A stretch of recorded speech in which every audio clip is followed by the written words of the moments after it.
Ciao tifosi del Napoli!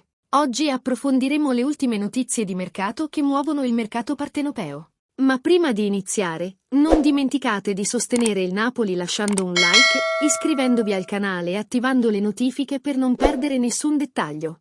Andiamo! Il direttivo è impegnato a migliorarsi sempre di più, lavorando duramente per raggiungere risultati significativi.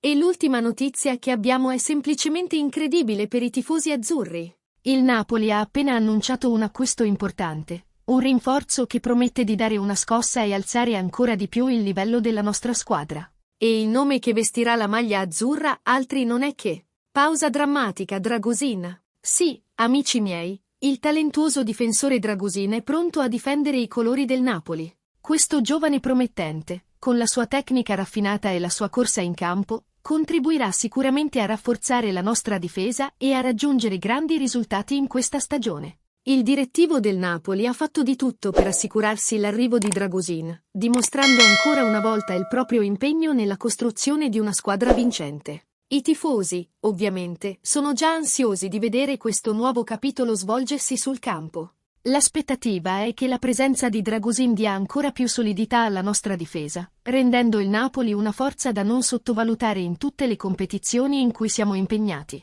Con le solide basi di cui già disponiamo e l'ingresso di talenti come Dragusin, le prospettive sono incoraggianti. Ma ora voglio sapere la vostra opinione, fan appassionati. Cosa ne pensi dell'arrivo di Dragusin al Napoli? Come immagini che si inserirà nello schema tattico? Lascia i tuoi commenti qui sotto. Condividi le tue aspettative e creiamo una grande discussione su questa entusiasmante notizia. Non dimenticare di mettere mi piace, iscriverti al canale per rimanere aggiornato su tutte le novità e continuare a seguire i social media del Napoli per non perdere nessun dettaglio di questo entusiasmante viaggio che verrà. Forza Napoli! Verso grandi traguardi!